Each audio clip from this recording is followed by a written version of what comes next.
નમસ્કાર વિદ્યાર્થી મિત્રો, તમારું હાર્દિક સ્વાગત છે સમર્પણ એજ્યુકેશન હબની નીટ ઓનલાઈન બાયોલોજી બેચમાં. હું પન્ના પટેલ છેલ્લા 6 વર્ષથી નીટ, જીએસસીબી અને સીબીએસસીના વિદ્યાર્થીઓને બાયોલોજી ભણાવું છું. અને વિદ્યાર્થી મિત્રો, આપણો આ જે બેચ છે જેમાં આપણે ઓલરેડી એક ચેપ્ટર કમ્પ્લીટ કરી નાખ્યું છે, સપુષ્પી વનસ્પતિમાં લિંગી પ્રજનન, અને બીજું ચેપ્ટર છે એ પણ પતવાના એન્ડ પર જ છે, માનવ પ્રજનન. તો આજે આપણે જે બીજું ચેપ્ટર માનવ પ્રજનન એનો એક નવો ટોપિક શીખવાના છે, ગર્ભાવસ્થા અને ગર્ભીય વિકાસ. તો વિદ્યાર્થી મિત્રો, જો હજુ સુધી પણ તમે એનરોલ ના કર્યું હોય તો કરી લેજો, કારણ કે જેટલા પણ લેક્ચર આપણા આ બેચમાં થવાના છે એના રેકોર્ડેડ લેક્ચર અને પીડીએફ નોટ તમને સમર્પણ એજ્યુકેશન હબની એપ પરથી મળી રહેશે. અને વિદ્યાર્થી મિત્રો, આપણો આ જે બેચ છે કે જેમાં આપણે દરેક ટોપિકને ડિટેલમાં જોઈશું, એનસીઈઆરટીની લાઇન પણ કવર કરીશું, એમસીક્યુ પ્રેક્ટિસ પણ કરીશું અને પીવાયક્યુ સોલ્વ પણ કરવાના છે. તો વિદ્યાર્થી મિત્રો, ચાલો આપણે નવો ટોપિક શરૂ કરીએ છીએ. નોટ પેન અને એનસીઈઆરટી લઈને રેડી થઈ જાઓ. આજનો જે ટોપિક છે જેનું નામ છે ગર્ભધારણ અને ગર્ભીય વિકાસ. તો સૌથી પહેલાં ગર્ભધારણ અને ગર્ભીય વિકાસની વાત કરીએ તો એના પહેલાં આગળના લેક્ચરમાં આપણે ગર્ભસ્થાપન શીખ્યા હતા, એ થોડું યાદ કરીએ અને પછી કેવી રીતે ગર્ભધારણ અને ગર્ભાવસ્થા 9 મહિનામાં શું શું પરિવર્તન આવતા જાય, કેવી રીતે બાળકનો વિકાસ થતો જાય, કેવી રીતે ગર્ભનો વિકાસ થતો જાય, તેના વિશે આપણે ચર્ચા કરીશું. તો વિદ્યાર્થી મિત્રો, જો સૌથી પહેલાં હું વાત કરું ગર્ભસ્થાપન,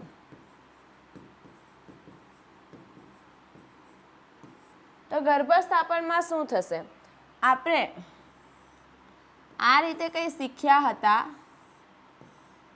કે આ જે છે માનવ પ્રજનન તંત્ર છે અને આ ગર્ભાશય છે અને આ ગર્ભાશયનું અંતઃસ્તર છે, અને એ અંતઃસ્તરને આપણે બીજું શું કહીશું, એન્ડોમેટ્રિયમ. ગર્ભસ્થાપનમાં આપણે શું જોયું હતું એની વાત કરું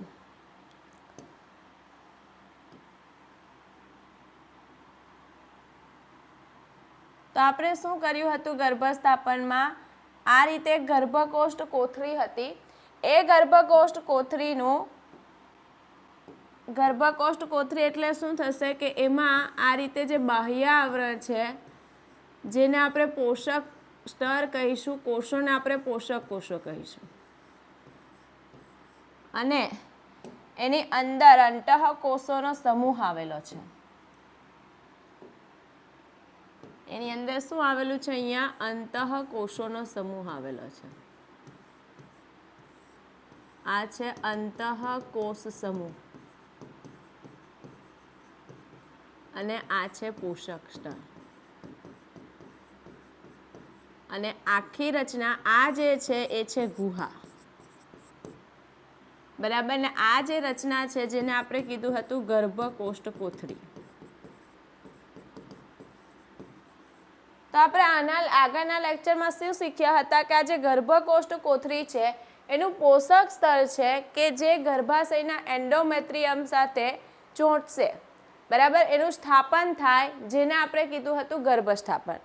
હવે આજે આપણે જોવાના છે કે એ ગર્ભસ્થાપન થઈ ગયા બાદ એ જે ગર્ભકોષ્ઠ કોથળી છે એમાં શું પરિવર્તન આવશે, કેવી રીતે જરાયુનું નિર્માણ થશે, કેવી રીતે ગર્ભનું નિર્માણ થશે, એની આપણે ચર્ચા કરવાના છે.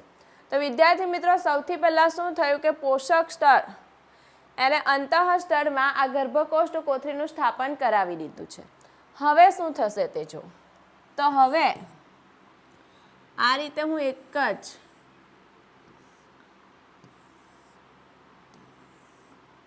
આપણે આકૃતિ સાથે જ દરેક વસ્તુને સમજવાની છે.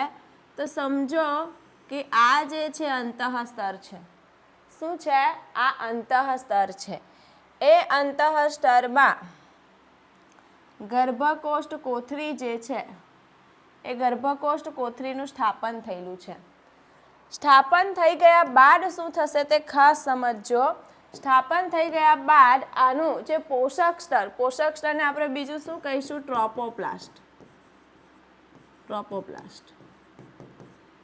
તો આ જે ટ્રોપોબ્લાસ્ટ છે એ બે ભાગમાં વિભાજિત થશે. આ રીતે એક ભાગ છે આ રીતે અંદર ટ્રોપોબ્લાસ્ટના આ રીતે અંદર ગોઠવાશે અને એક ભાગ જે છે એ બહાર તરફ ગોઠવાશે.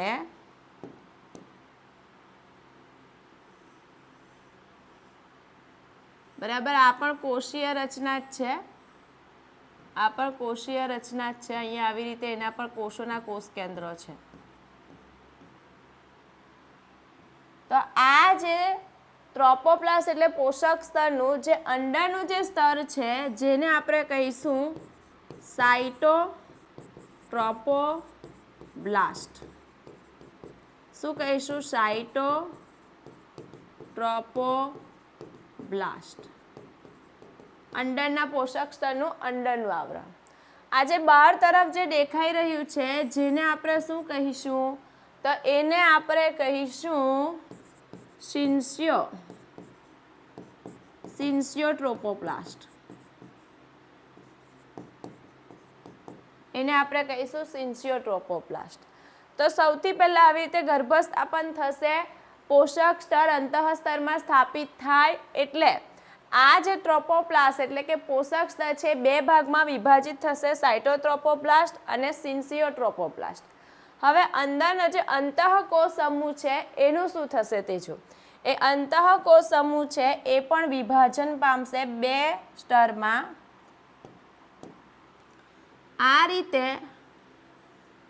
આ એક સ્તર જે છે જે લાંબા લાંબા કોષોનું બનેલું છે, ઘના સ્તંભાકાર કોષોનું બનેલું સ્તર, અને એક સ્તર જે છે કે જે આવી રીતે ઘનાકાર કોષોનું બનેલું છે.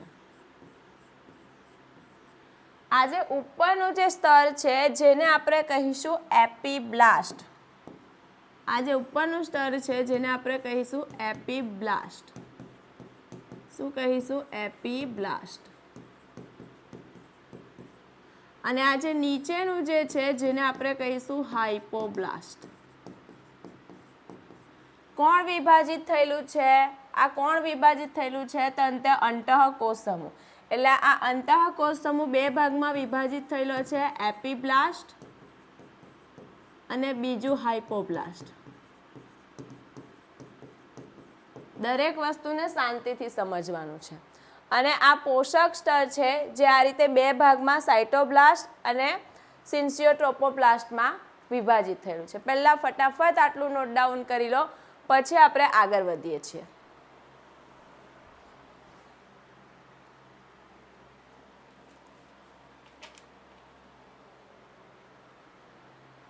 ચાલો હવે આપણે એક રચના શીખવાના છે જેનું નામ છે ગેસ્ટ્રુલા. અને ગેસ્ટ્રુલા નિર્માણ થવાની જે પ્રક્રિયા જેને આપણે કહીશું ગ્રેસ્ટ્રુલેશન.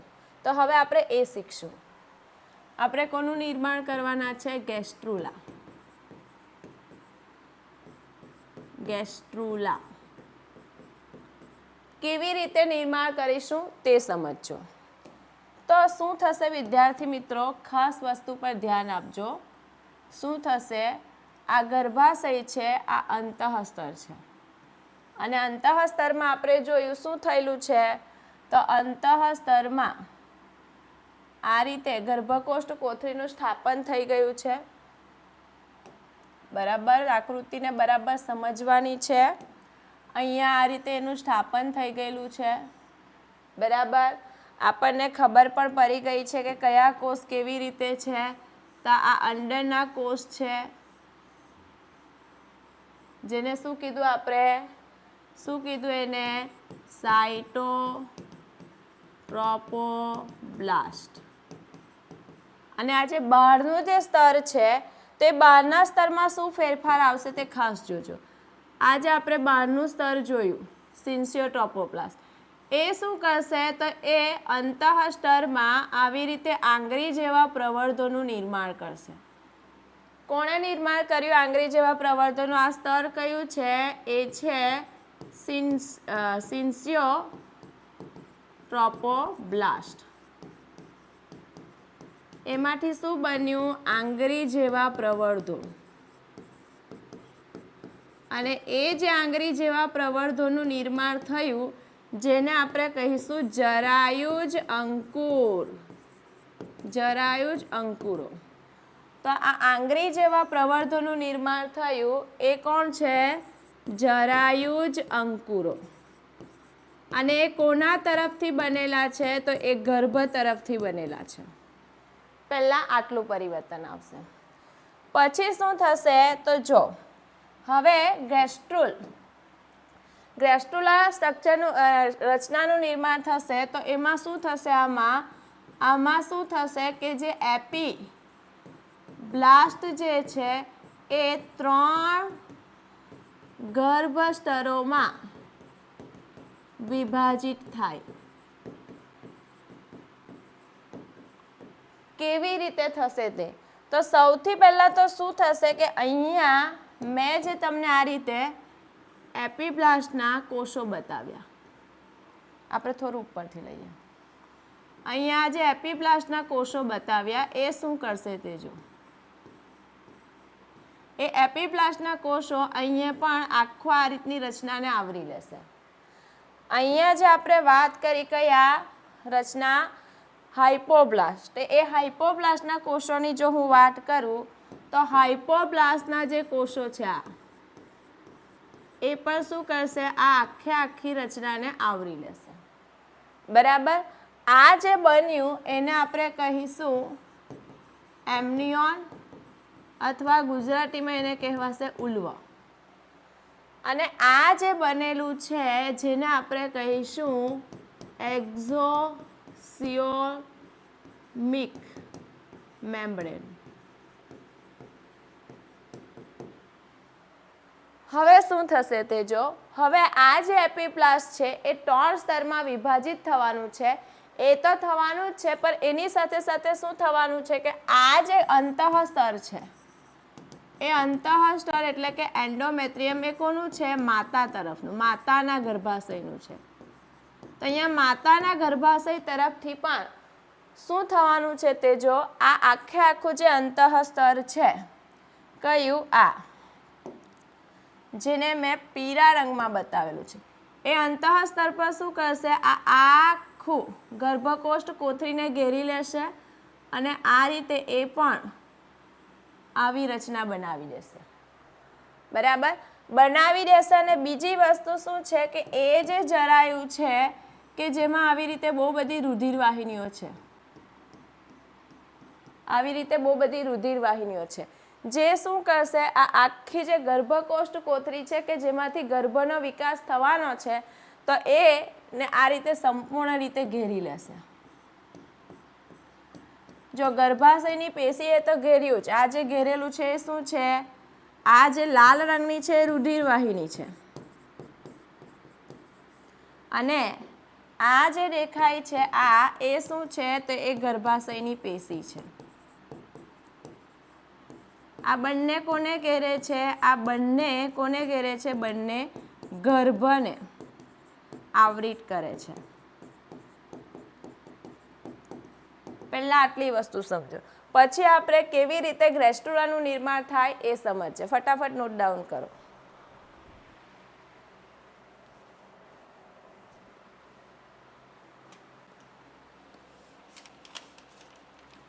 ચાલો હવે આપણે આગળ વધીએ કે કેવી રીતે ગ્રેસ્ટ્રુલાનું નિર્માણ થાય તે. તો હું બીજા પેજ પર જ સમજાવું છું. હવે કંઈક આ રીતની રચના છે.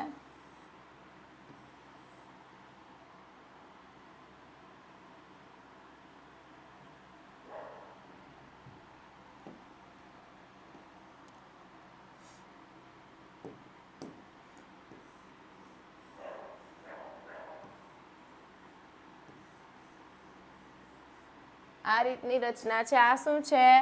તો એ શું છે? સાઇટોટ્રોપોપ્લાસ્ટ. બરાબર. હવે અહીંયા શું હતું? આ જે આવરણ જે છે બાળનું, કયો ભાગ? આ કે જે હવે શું થાય છે? જરાયુજ અંકુરો બનાવી દીધા છે. હવે એ પણ ક્યાં જોડાઈ જશે? તો અહીંયા આ જે અંતઃ ગર્ભાશય છે તો એ અંતઃ ગર્ભાશયમાં એ પણ આ રીતે સ્થાપિત થઈ જશે. એ પણ ત્યાં સ્થાપિત થઈ જશે. એમાં આ રીતે બહુ બધી રુધિરવાહિનીઓ પણ હશે માતા તરફથી, બરાબર. અને બીજું શું થાય છે તે હવે ખાસ વસ્તુ સમજજો, ખાસ વસ્તુ સમજજો. બીજું શું થાય છે, અહીંયા આ રીતે શું હતું, આ રીતે અહીંયા જે હાઇપોબ્લાસ્ટ છે, આ હાઇપોબ્લાસ્ટ એને કંઈક આવી રચના બનાવેલી હતી. એને આપણે શું કીધું, એને આપણે કીધું એક્ઝોસિયોલ્મિક મેમ્બ્રેન. અને આ જે ગુહા જે બનેલી છે એ ગુહાને આપણે કહીશું યોલસક, અથવા ગુજરાતીમાં આપણે એને કહીશું જળદી કોથળી. હવે મેઇન વસ્તુ શું થશે તે જો, એને હું બહાર બતાવું છું. અહીંયા સમજો શું થશે તે જો. અહીંયા આ જે છે શું છે, તો આ એપિબ્લાસ્ટ છે, બરાબર. 1 મિનિટ.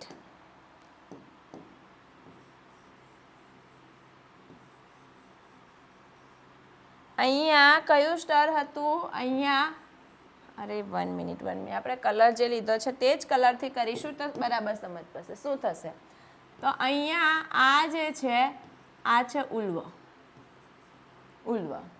હવે અહીંયા સમજો, આ જે છે શું હતું, એપિબ્લાસ્ટ. શું હતું, એપિબ્લાસ્ટ. તો એ એપિબ્લાસ્ટ થોડું ખસે અને ટકટી જેવી રચનાનું નિર્માણ કરશે. તો અહીંયા થોડું ખસશે અને અહીંયા આ જે સ્તર હશે, આ જે સ્તર એ કયું છે, એ છે હાઇપોબ્લાસ્ટ. કયું સ્તર છે, હાઇપોબ્લાસ્ટ. અને અહીંયા તો મેં તમને આવરણ બતાવ્યું તે જ છે. હવે શું થાય કે આ જે એપિબ્લાસ્ટ ઉપર તરફ ખસે, તો અહીંયા એક પ્રાથમિક તકતીનું નિર્માણ થશે. એક આવી ગર્ભ તકતીનું નિર્માણ થશે. શું છે આ ગર્ભ તકતી?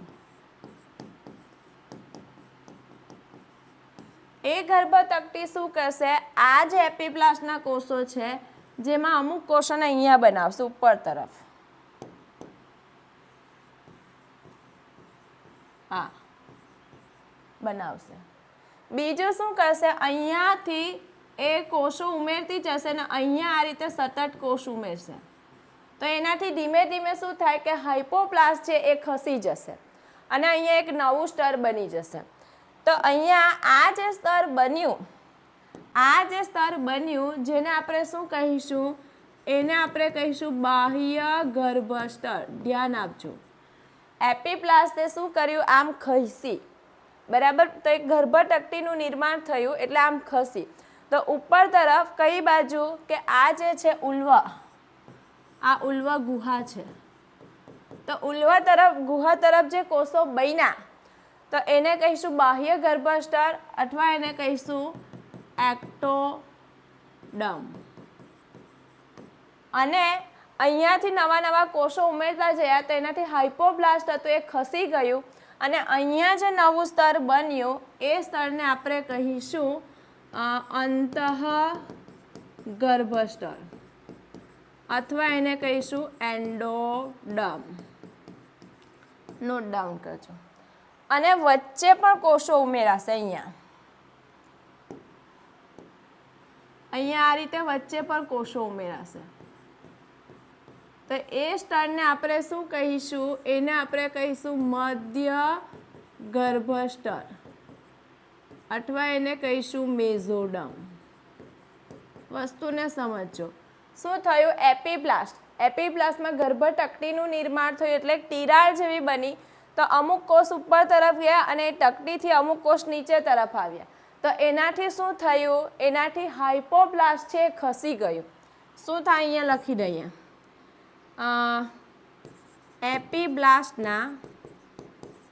એપિબ્લાસ્ટના કોષો હાઇપોબ્લાસ્ટના કોષોને ખસેરી શું બનાવશે અંતઃગર્ભસ્તર બનાવે. આ વસ્તુ નોટ ડાઉન કરજો. તો આ રીતે શું થયું કે જે એપિબ્લાસ્ટ છે, કોણ છે એપિબ્લાસ્ટ, એ જે એપિબ્લાસ્ટ છે બરાબર. એ એપિપ્લાસમાંથી 3 સ્તર બન્યા. બાહ્ય ગર્ભસ્તર, મધ્ય ગર્ભસ્તર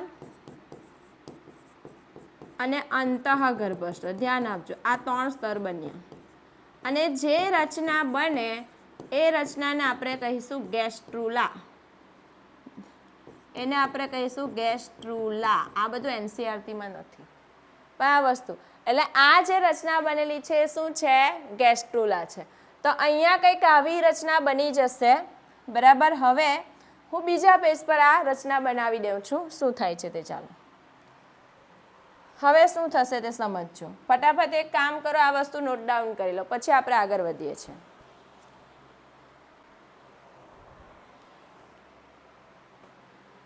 આની અંદર માતાના તરફથી આ રીતે પણ તમે રુધિર વાહિનીઓ બધી બતાવી શકો છો. બરાબર. ચાલો આગળ વધીએ છીએ. શું થાય છે તે સમજો, પછી આપણે દરેક સ્ટેપને ફરીથી રિપીટ કરીશું. આપણે શું કર્યું તે જો. તો આપણે આ માતાનું ગર્ભાશય છે, બરાબર. એ માતાના ગર્ભાશયની અંદર આવી રીતે ગર્ભકોષ્ઠ કોથળી છે, બરાબર. હવે હું બધાનું નામ મેં આગળ લખેલું જ છે, તો અહીંયાથી માત્ર ખાલી આવી રીતે રચના બતાવી દઉં છું. બરાબર. અહીંયા આ જે છે, હવે આ જે રચના બની ગઈ છે, આ રચના બની ગઈ છે, જેને આપણે શું કહેવાના છે કે જેમાં આ રીતે માતાની બધી રુધિર વાહિનીઓ પણ છે, આવી રીતે. બરાબર. આખા જે શું છે એને ઘેરી લીધેલું છે આ રીતે. બરાબર. તો આ જે રચના બની જેને આપણે કહીશું જરાયુ. શું કહેવાય? જરાયુ, પ્લેસેન્ટા. શું કહેવાશે? જરાયુ અથવા પ્લેસેન્ટા. અહીંયા શું થયેલું છે તો એ પણ આપણે ફટાફટ લખી દઈએ.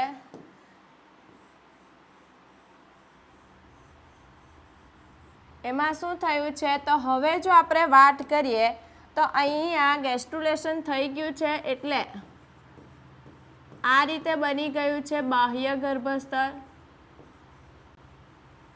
આ રીતે બાહ્ય ગર્ભસ્તર બની ગયું છે. વચ્ચે બની ગયું જે છે, બરાબર, એ શું બની ગયું છે? મધ્ય ગર્ભસ્તર. અને અંડર તરફથી જે છે તેને આપણે બીજા કલરથી બતાવી દઈએ. તો એ પણ આ જે બની ગયું છે એ છે અંતઃગર્ભસ્તર. બરાબર. અને એને આધાર આપતું આ સ્તર છે. હાઇપોપ્લાસ હવે અહીંયા નથી, તો સ્તર લખી દઉં છું. આ જે છે કયું છે? બાહ્ય ગર્ભસ્તર છે. આ જે છે એ મધ્ય ગર્ભસ્તર છે. ખાસ ધ્યાન આપજો. આ જે છે એ શું છે? અંતઃગર્ભસ્તર છે. બરાબર. તો આ રીતે 3 ગર્ભસ્તર બની ગયા છે. આ જે ગુહા બનેલી છે જેને આપણે કહીશું ઉલ્વજર ગુહા, અથવા ઇંગ્લિશમાં આપણે એને કહીશું એમનિયોન કેવિટી, જ્યાં બાળક વિકાસ પામવાનું છે. અને આ જે છે એને આપણે કહીશું જળદી કોથળી અથવા યોર્કશર. આટલી વસ્તુ નોટ ડાઉન કરેલો. આટલી વસ્તુ થઈ ગયું છે. જરાયુનું નિર્માણ પણ થઈ ગયું છે. હવે શું થાય તે જો. આ જે બાહ્ય ગર્ભસ્તર, મધ્ય ગર્ભસ્તર, અંતઃગર્ભસ્તર, એમાંથી અલગ અલગ રચનાનું નિર્માણ થવાનું છે. કારણ કે આપણે જોઈ ગયા હતા કે જે અંતઃકોષ સમૂહ છે કે જે સ્ટેમ કોષો તરીકે વર્તે છે, આપણે શું વાત કરી હતી? આ બધું બનેલું છે એ અંતઃકોષ સમૂહના એપિપ્લાસ્ટમાંથી આ 3 સ્તર બનેલા છે. અને આપણે શું કીધું હતું કે અંતઃકોષ સમૂહ છે એ શું છે? સ્ટેમ કોષો છે. એના કોષો કેવા છે? સ્ટેમ, કે જે અંગોનું નિર્માણ કરે છે. અંગોનું નિર્માણ કરે છે, પેશીનું નિર્માણ કરે છે. આ વસ્તુ આપણે જોઈ ગયા છે. તો હવે આપણે જોઈશું કે દરેક ગર્ભસ્તરમાંથી કોનું નિર્માણ થશે તે. ફટાફટ નોટ ડાઉન કરો.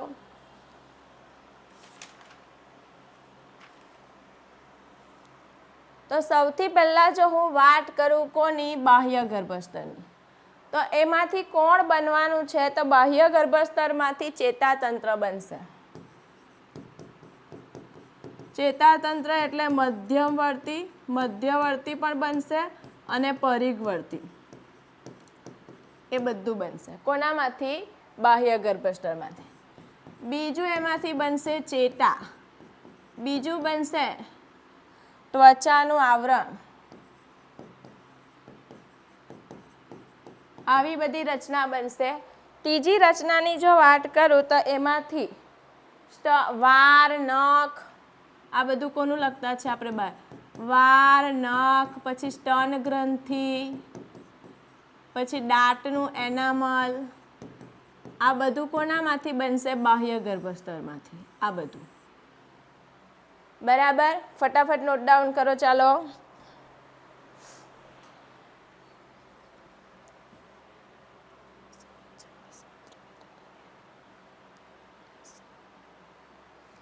ચાલો પછી આપણે વાત કરીશું મધ્ય ગર્ભસ્તરમાંથી શું બનશે તે.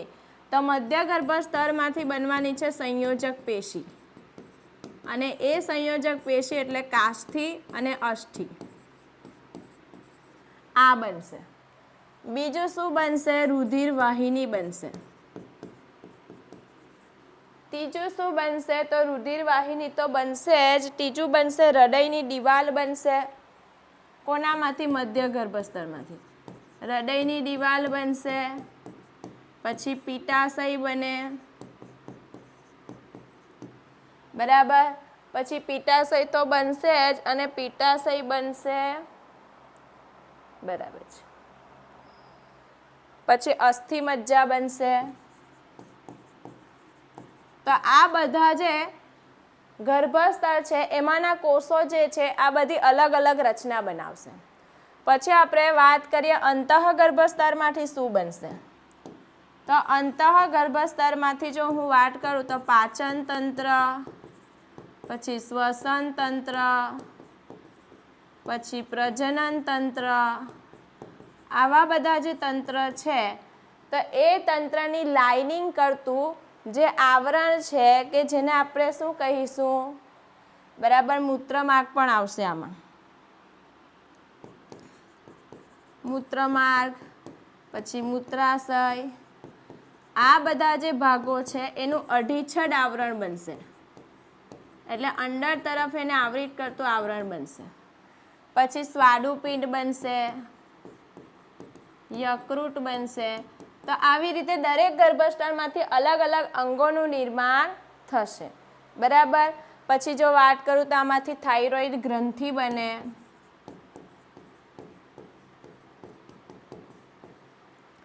તો વિદ્યાર્થી મિત્રો શું કર્યું આપણે પહેલાં તો, અને આ જે રચના બની ગયેલી છે અત્યારે, આ જે રચના છે આ રચના જેને આપણે કહીશું ગેસ્ટ્રુલા, અને એ બનવાની પ્રક્રિયા શું છે? એ બનવાની પ્રક્રિયા જે છે એ બનવાની પ્રક્રિયાને આપણે કહીશું ગેસ્ટ્રુલેશન. તો આટલી વસ્તુ ફટાફટ નોટ ડાઉન કરો. હું રિપીટ કરું છું, પછી આપણે પાછા આગળ વધવાના છે. જો સૌથી પહેલાં આપણે શું કર્યું? ગર્ભસ્થાપન કરાવેલું હતું, એટલે કે ગર્ભકોષ્ઠ કોથળી જે છે એ ગર્ભાશયના એન્ડોમેટ્રિયમમાં એનું સ્થાપન થયું. એ સ્થાપન થયું પછી જે પોષક સ્તર છે આ રીતે બે ભાગમાં વિભાજિત થયું. કયા કયા ભાગમાં? સાયટોટ્રોપોપ્લાસ્ટ અને સિન્સિયોટ્રોપોપ્લાસ્ટ. અને જે અંતઃકોષ સમૂહ છે એ બે ભાગમાં વિભાજિત થયું. કયા કયા? એપિબ્લાસ્ટ અને હાઇપોબ્લાસ્ટમાં, બરાબર. પછી જો શું થયું કે જે સિન્સિયોટ્રોપોપ્લાસ્ટ છે એમાંથી આંગળી જેવા પ્રવર્ધોનું નિર્માણ થયું. ગર્ભાશયની જે પેશી છે અને અંતઃસ્તર છે એણે પણ એને આ રીતે ઘેરી લીધું, બરાબર. અને પછી આગળ જોઈએ તો અહીંયા એપિપ્લાસ્ટના કોષો પણ આ રીતે ઉપર તરફ ગયા અને એમ્નિયોનું નિર્માણ કર્યું. આ હાઇપોપ્લાસ્ટના કોષો પણ નીચે ગયા, બરાબર. અને એને શાનું નિર્માણ કર્યું? એક્ઝોસિયોલ્મિક મેમ્બ્રેનનું નિર્માણ કર્યું. આગળ જો તો હવે શું થયું છે? તો હવે અહીંયા આટલી વસ્તુ બની ગયું છે. અહીંયા જરાયું જ બનવાની તૈયારી જ છે, અને અહીંયા આ જે સ્તર હતું એટલે અહીંયા કયું સ્તર હતું, અહીંયા જે સ્તર હતું તે એપીબ્લાસ્ટ. તો એપીબ્લાસ્ટ છે એમાંથી આ રીતે 3 સ્તર બની ગયા, બરાબર. બાહ્ય ગર્ભસ્તર, મધ્ય ગર્ભસ્તર અને અંતઃગર્ભસ્તર. અંતઃગર્ભસ્તરના કોષોએ હાઇપોબ્લાસ્ટને ખસેડી દીધું એટલે અહીંયા હવે હાઇપોબ્લાસ્ટ નથી, બરાબર. આ 3 સ્તર બનાવતી રચના છે. અને આ ઉપરની ગુહા એટલે ઉલ્વજળ ગુહા અથવા એમ્નિયોનિક કેવિટી કે જેમાં પ્રવાહી ભરાશે, કે જે વિકાસ પામતા ગર્ભ છે એનું રક્ષણ કરશે. આ જે છે જરડી કોથળી છે, બરાબર. અને દરેક ગર્ભસ્તરમાંથી કયા કયા રચનાનું નિર્માણ થાય એ પણ આપણે જોયું. ફટાફટ નોટ ડાઉન કરી લો. હવે આપણે આગળ જોવાના છે કે કેવી રીતે આગળની રચના બને છે. ચાલો, હવે આ જરાયુનું પણ નિર્માણ થઈ ગયું છે, તો હવે શું થશે તે ખાસ જો. હવેની રચનાની વાત કરું તો રચના કંઈક આવી હશે. રચના કંઈક આવી છે, શું છે તે જો.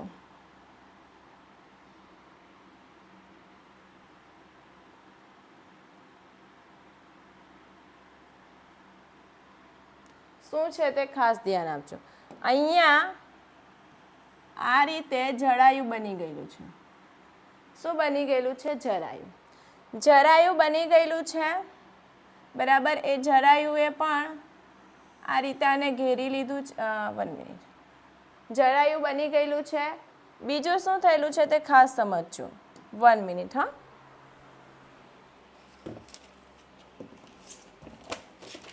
વન મિનિટ આપજો મને.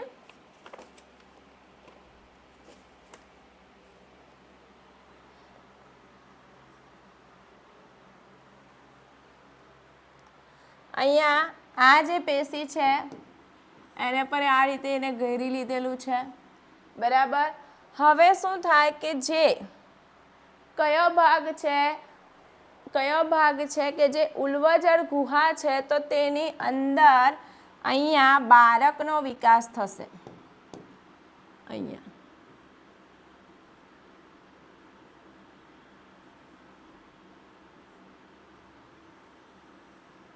આ એક બાળકની, આને આપણે શું કહીશું? આ ગર્ભનો વિકાસ થયો. કોનો વિકાસ થયો? ગર્ભનો. આ ગર્ભનો વિકાસ થયો. અને અહીંયાથી એ ગર્ભ પાસેથી એક નાર બનશે કે જેને આ જે ભાગ છે, આ જે છે શું છે? જરાયુ છે. શું છે? જરાયુ. જરાયુ છે કે જેમાં આવી રીતે બધી રુધિર વાહિનીઓ આવેલી છે માતાના ગર્ભાશય, માતાની તરફથી, માતા તરફથી, બરાબર. તો હવે આ બાળક અને જરાયુને જોડતી એક રચના બનશે, જે રચનાને આપણે કહીશું આવી રીતે એ બાળક અને આ જે જરાયુને જોડતી રચના બની, જેને આપણે કહીશું ગર્ભનાળ. શું કહીશું? ગર્ભનાળ. એની ફરતે અહીંયા આ જે ભાગ તમને દેખાઈ રહ્યો છે જેમાં આ રીતે પ્રવાહી ભરેલું છે, આ રીતે શું ભરેલું છે? પ્રવાહી ભરેલું છે.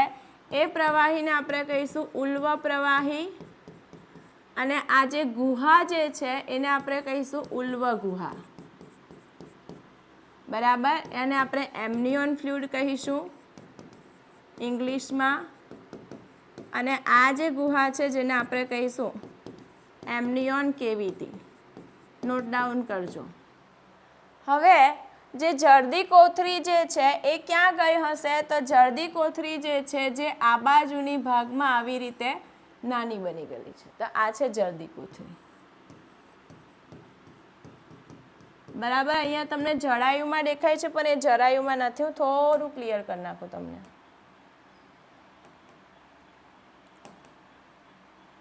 થોડું ક્લિયર કરી નાખું.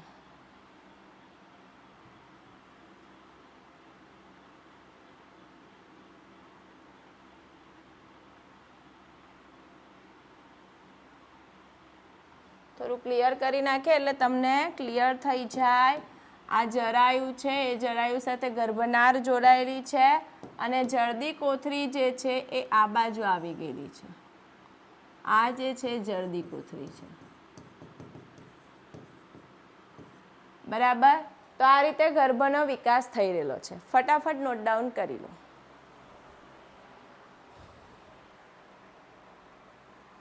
ચાલો હવે અહીંયા આપણે જો વાત કરીએ તો જરાયુ શું છે, તો જરાયુનું નિર્માણ કેવી રીતે થયું, તો જો આપણે અહીંયાથી જ જોઈએ કે અહીંયા શું થયું કે જે વિકાસ પામતું બરાબર ગર્ભકોષ્ઠ કોથળી છે એના પોષક સ્તરમાંથી આંગળી જેવા પ્રવર્ધનું નિર્માણ થયું, જેને આપણે કહીશું જરાયુજ અંકુરો.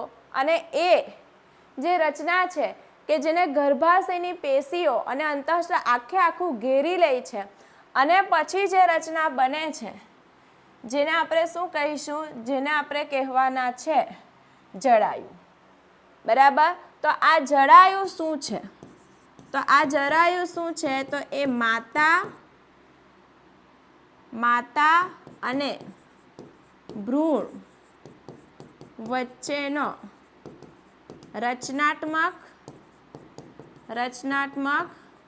અને ક્રિયાત્મક એકમ છે. ખાસ ધ્યાન આપજો, ક્રિયાત્મક એકમ છે. કોણ? જરાયુ. ગર્ભનાળ શું છે, તો ગર્ભનાળ જે છે એ કોને જોડે છે, તો ગર્ભનાળ કોને? ભ્રૂણને માતાનો ભાગ એટલે કોણ? જરાયુ સાથે જોડતી રચના. જરાયુ સાથે જોડતી રચના. ચાલો હવે આપણે જરાયુના કાર્યની વાત કરીશું. જરાયુનું કાર્ય શું છે, તો જરાયુ જે છે એ શું કરશે, તો એ જે વિકસતો ભ્રૂણ છે એને પોષક તત્વો જોઈશે, એને ઓક્સિજન જોઈશે, તો એ માતા તરફથી એને આપશે. શું કરશે? પોષક તત્વો અથવા દ્રવ્ય અને ઓક્સિજન ભ્રૂણને માતા પાસેથી લઈને આપે. અને એ લઈ કોણ જશે? ગર્ભનાળ. ગર્ભનાળ જે છે શું કરશે? વહન કરે. બરાબર. અને બીજું કામ શું છે, તો ભ્રૂણ તરફથી નિકાલ પામતા ઉત્સર્ગ દ્રવ્યો,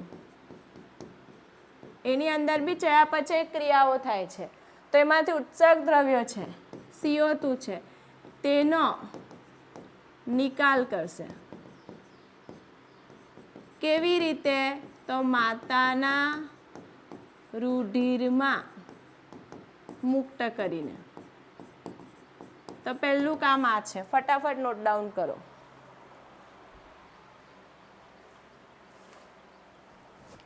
ચાલો હવે આપણે વાત કરીએ તો આ જે જરાયુ છે કે જે અંતઃસ્ત્રાવી પેશી તરીકે બી કામ કરે છે. તો જરાયુ જે છે શું છે? ગ્રંથિ તરીકે પણ કામ કરે છે. અંતઃસ્ત્રાવી ગ્રંથિ તરીકે પણ કાર્ય કરે છે. કેવી રીતે? તો જરાયુ અમુક અંતઃસ્ત્રાવનો સ્ત્રાવ કરવાનું છે કે જેની અંદર આવશે ઇસ્ટ્રોજન, પ્રોજેસ્ટેરોન, પછી HCG એટલે શું થશે? હ્યુમન કોરિયોનિક. 1 મિનિટ. હ્યુમન કોરિયોનિક શું થશે? હ્યુમન કોરિયોનિક ગોનેડોટ્રોપિન. આ અંતઃસ્ત્રાવ બનાવશે. બરાબર. બીજો અંતઃસ્ત્રાવ બનાવશે જેનું નામ છે HPL. એટલે એ શું થશે? તો હ્યુમન, એનું નામ શું થશે? હ્યુમન પ્લેસેન્ટલ લેક્ટોઝન. હ્યુમન પૂરું નામ પર યાદ રાખવાનું છે. પ્લેસેન્ટલ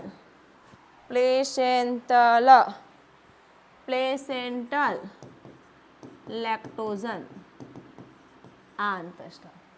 બરાબર. તો આવા અંતઃસ્ત્રાવનો સ્ત્રાવ કરે છે કોણ? જરાયુ. એટલા માટે આપણે એને અંતઃસ્ત્રાવી પેશી પણ કીધેલું છે.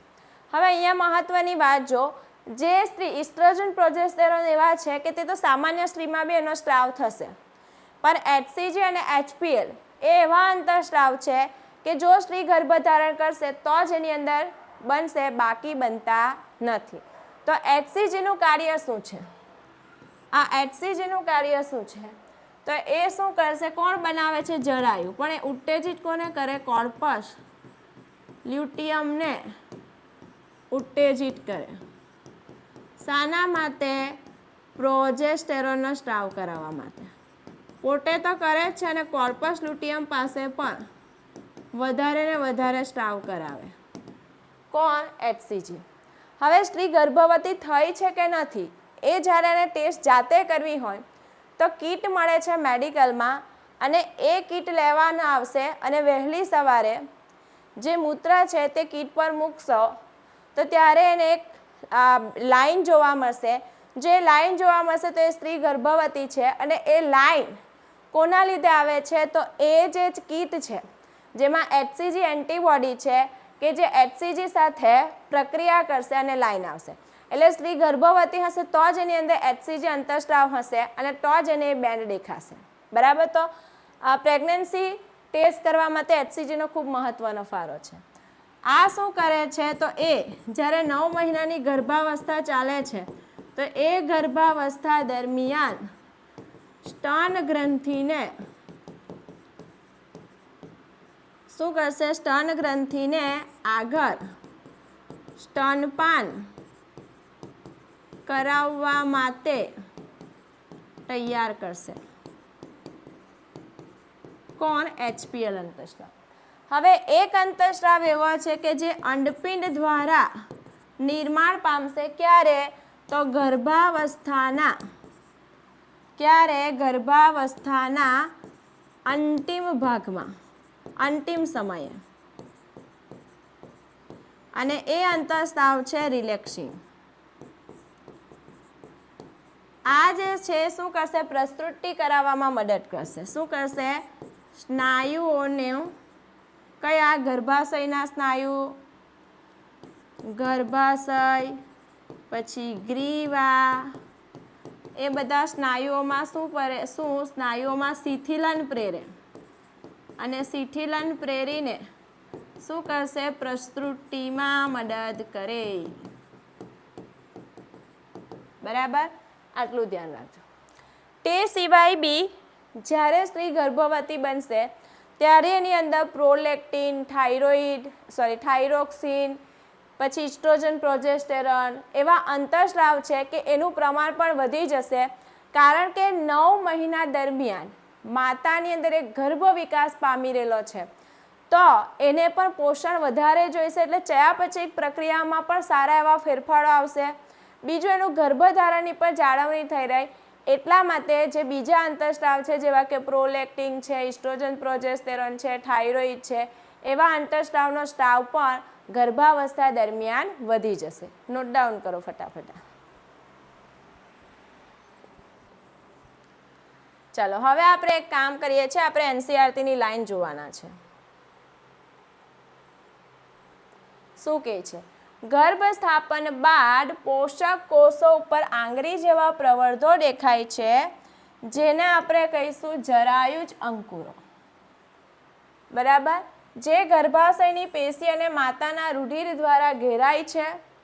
જરાયુજ અંકુર અને ગર્ભાશય પેશી એકબીજા સાથે સંકળાય છે અને સંયુક્ત રીતે ભ્રૂણ અને માતાના શરીર વચ્ચે એક રચનાત્મક અને ક્રિયાત્મક એકમ બનાવે છે જેને આપણે કહીશું જરાયુ. જરાયુ ભ્રૂણને ઓક્સિજન અને પોષક ઘટકોનો પુરવઠો પૂરો પાડે અને ભ્રૂણ દ્વારા ઉત્પાદિત જે કાર્બન ડાયોક્સાઇડ છે અને ઉત્સર્ગ પેદાશોનો નિકાલ કરશે. જરાયુ ભ્રૂણ સાથે ગર્ભનાળ દ્વારા જોડાય છે કે જે ભ્રૂણની અંદર અને બહાર પદાર્થોના વહનમાં મદદ કરે છે. આગળ જો. જરાયુ અંતઃસ્રાવી પેશી તરીકે પણ વર્તે છે. અંતઃસ્રાવો ઉત્પન્ન કરે છે હ્યુમન કોરિયોનિક ગોનેડોટ્રોપિન, હ્યુમન પ્લેસેન્ટલ લેક્ટોઝોન, ઇસ્ટ્રોજન, પ્રોજેસ્ટેરોન. ગર્ભાવસ્થાના અંત ભાગમાં અંડપિંડ દ્વારા, કોના દ્વારા? અંડપિંડ દ્વારા રિલેક્સિન અંતઃસ્રાવનો સ્ત્રાવ થાય છે. એ વસ્તુ યાદ રાખવાનું, નોટ ડાઉન કરજો. HCG, LPA અને HPL અને રિલેક્સિંગ, આ 3 અંતઃસ્રાવ જે સ્ત્રી ગર્ભ ધારણ કરશે તો એના ગર્ભાવસ્થા દરમિયાન જ ઉત્પન્ન થાય, બાકી કોઈ સામાન્ય સ્ત્રીમાં ઉત્પન્ન થતા નથી. વધારામાં ગર્ભાવસ્થા દરમિયાન માતાના રુધિરમાં અન્ય અંતઃસ્રાવોનો પણ સ્રાવ છે, જેવા કે oestrogen, progesterone, cortisol, prolactin, thyroxine, એનું સ્તર પણ વધે. કેમ? તો ગર્ભની વૃદ્ધિને આધાર આપવા માટે, માતામાં ચયાપચયિક ફેરફારો અને ગર્ભાવસ્થાની જાળવણી કરવા માટે. ચલો, હવે ગર્ભસ્થાપન થઈ જાય એટલે તરત જ અંતઃકોશ સમૂહ એ બાહ્ય ગર્ભસ્તર એટલે બહારનું અંતઃગર્ભસ્તર અને બીજું છે એના વચ્ચે આવેલું મધ્ય ગર્ભસ્તરમાં વિભાજિત થાય અને આ 3 સ્તરે પુખ્તમાં બધા જ પેશીનું નિર્માણ કરશે. અહીં ઉલ્લેખ કરવો કે અંતઃકોશ સમૂહ સ્ટેમ કોષો તરીકે વર્તે છે, કારણ કે આ કોષો પેશી અને અંગોના નિર્માણની ક્ષમતા ધરાવે છે. આપણે આગળ જ્યારે પ્રસ્તુતિ જોવાના છે વિદ્યાર્થી મિત્રો, ત્યારે શું થવાનું છે તે જો. સમજો કે અહીંયા ગર્ભનાળ છે, અહીંયા બાળક વિકાસ પામે, પ્રસ્તુતિથી યોનિ માર્ગ દ્વારા બહાર આવવાનું છે અને અહીંયા જરાયુ બી બહાર આવવાનું છે. તો આ જે બાળક છે એનું અત્યારે શું કરવામાં આવે છે, એની જે ગર્ભનાળ છે તો એ ગર્ભનાળનું જે પ્રવાહી છે એના જે કોષો છે સ્ટેમ કોષો, એનો સંગ્રહ કરવામાં આવે છે. બાળકનો જન્મ થશે ત્યારે એની જે ગર્ભનાળ છે એના કોષોનો સંગ્રહ કરવામાં આવે, કારણ કે સ્ટેમ કોષો તરીકે વર્તે છે. ને કેમ એ સ્ટેમ કોષો? તો એ વિભાજન પામી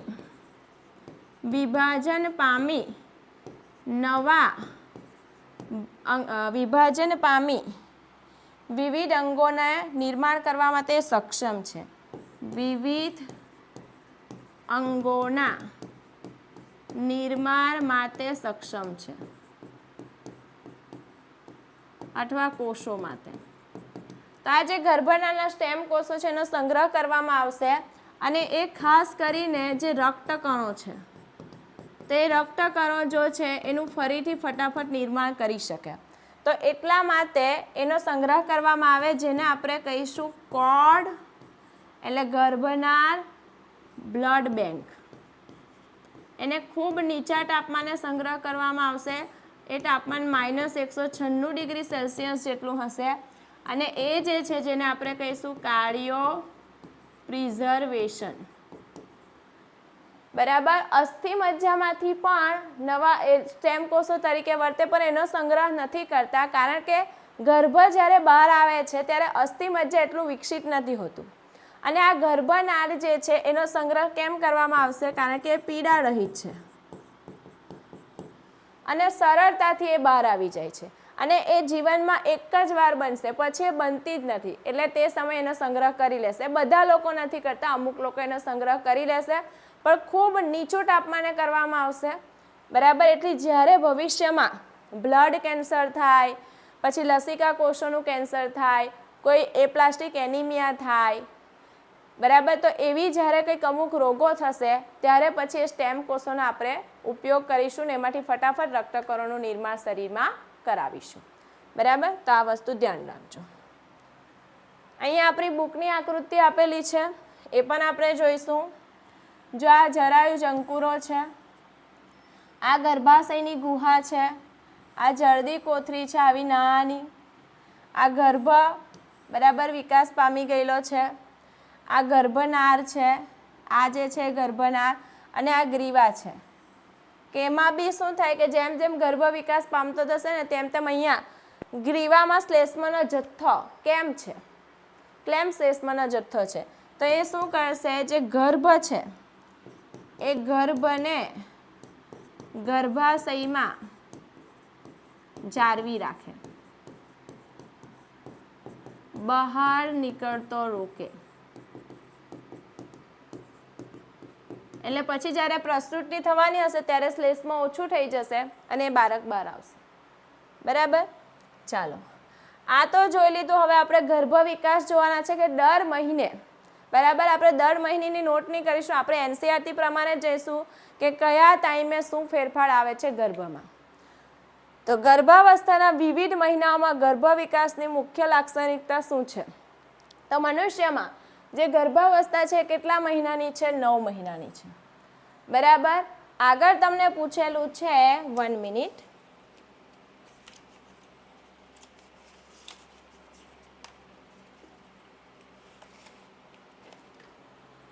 આગળ તમને પૂછેલું છે કે કૂતરા, હાથી અને બિલાડી. તો કૂતરા, હાથી અને બિલાડીની વાત કરું તો એમાંથી કૂતરા અને બિલાડી જે છે એનો ગર્ભાવસ્થાનો સમયગાળો છે 56 થી 65 દિવસ. 1 મિનિટ. એનો સમયગાળો છે 56 થી 65 દિવસ. અને જો હાથીની વાત કરું તો એ છે 19 થી 24 મહિના. 22 મહિના. 22 મહિના આ સમયગાળો છે. અને આપણું માણસનું આ જે 9 મહિનાની જે ગર્ભાવસ્થા છે એને આપણે 3 ભાગમાં વિભાજિત કરેલી છે કે જેને આપણે કહીશું ટ્રાઇમેસ્ટર. એટલે શું થશે તે જો. ફર્સ્ટ 3 મહિના, એ જે પહેલા 3 મહિના છે એને આપણે કહીશું ફર્સ્ટ ટ્રાઇમેસ્ટર. પછી જે બીજા 3 મહિના એને આપણે કહીશું સેકન્ડ ટ્રાઇમેસ્ટર. અને ત્રીજા 3 મહિના જેને આપણે કહીશું થર્ડ ટ્રાઇમેસ્ટર. તો આ 3 ભાગમાં આપણે વિભાજિત કરીશું. જ્યારે 1 મહિનો પૂર્ણ થશે ત્યારે શું થાય? તો તે ભ્રૂણ છે એનું હૃદય નિર્માણ પામે. નોટ ડાઉન કરજો. 1 મહિનાના અંતે ભ્રૂણનું હૃદય નિર્માણ પામશે. નિર્માણ થયું છે કે નથી એ માટે ડૉક્ટર સ્ટેટોસ્કોપથી એના ધબકારા સાંભળશે. તો ત્યારે એના ધબકારા સંભળાશે કે જે શું બતાવે છે? વૃદ્ધિ પામતા ગર્ભની પ્રથમ નિશાની છે. અને સ્ટેટોસ્કોપથી હૃદયનો અવાજ સાંભળવામાં આવશે ધબકારાનો. ગર્ભાવસ્થાના બીજા મહિનામાં પહેલા મહિનામાં શું થયું? હૃદયનું નિર્માણ. બીજામાં ગર્ભમાં ઉપાંગો અને આંગળીઓ વિકસે. 12 અઠવાડિયા એટલે કે પ્રથમ 3 મહિનાના અંતે એટલે કે ત્રીજા મહિનાના અંતે મોટા ભાગના અંગતંત્રો નિર્માણ પામી જશે.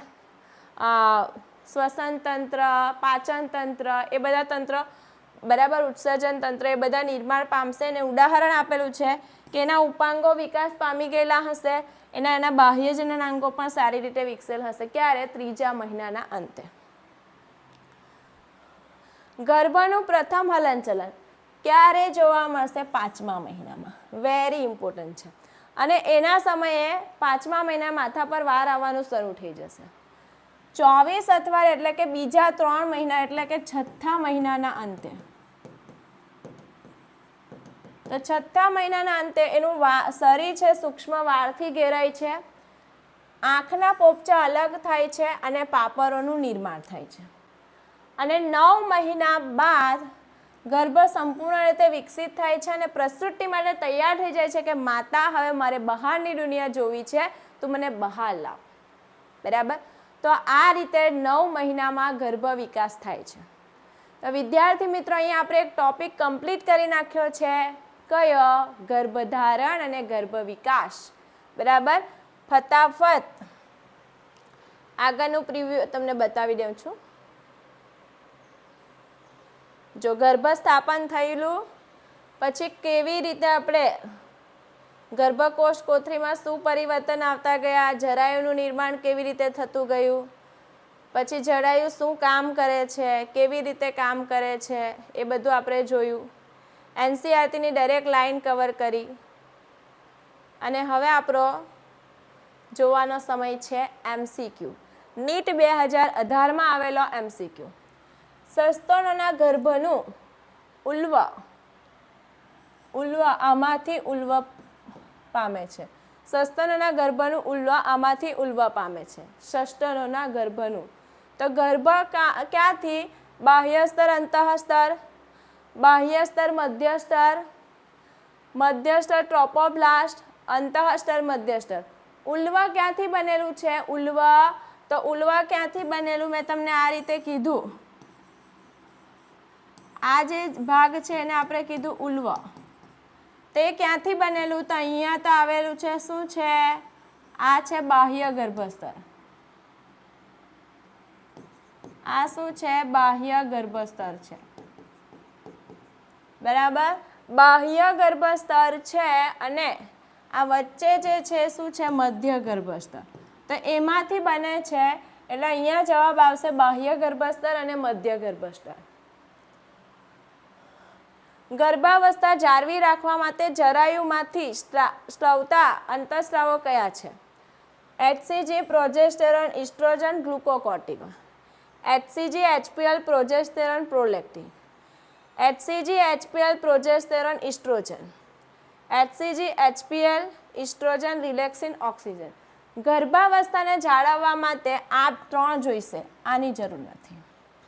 આ પ્રોલેક્ટિન જે છે એ બાળકના જન્મ પછીનો સ્ત્રાવ થશે, ત્યારે નહીં થશે. HCG બી જોઈશે, HPL બી જોઈશે, પ્રોજેસ્ટેરોન, ઇસ્ટ્રોજન બી જોઈશે અંતઃસ્તરની જાળવણી માટે. તો ઓપ્શન આ આવશે. આ રિલેક્સિન જે છે એ ગર્ભાવસ્થાના અંત ભાગમાં સ્ત્રાવ પામશે અને ઓક્સિટોસિન છે કે જ્યારે પ્રસ્તુતિ થવાની છે ત્યારે એનો સ્ત્રાવ થશે. એટલે અહીંયા સાચો જવાબ ઓપ્શન સી આવશે. કોલમ 1 અને કોલમ 2 આપેલી છે જેને જોડવાની છે. જરાયુ, જોના પેલ્યુસિડા, બલ્બોયુરેટલ ગ્રંથિ અને લેડિંગ ગ્રંથિ. તો આપણે વાત કરીએ પહેલાં જરાયુ. જરાયુ શું છે? તો અહીંયાથી શું છે કે જે જરાયુ સાથે બને? તો HCG અંતઃસ્ત્રાવનો સ્ત્રાવ જરાયુ કરશે. તો અહીંયા આપણે લખી દઈએ કે બીજું. જોના પેલ્યુસિડા એટલે અંડકોષનું આવરણ છે, તો અહીંયા લખશું આપણે ત્રીજું. બલ્બોયુરેટલ ગ્રંથિ શિશ્નનું ઊંજણ કરે છે અને લેડિંગ જે છે એ એન્ડ્રોજન. ચાલો, એ સાથે બીજું, આ નથી, આ નથી. એ સાથે બીજું, બી સાથે ત્રીજું, સી સાથે ચોથું. ઓપ્શન સી આપણો સાચો આન્સર થઈ જશે.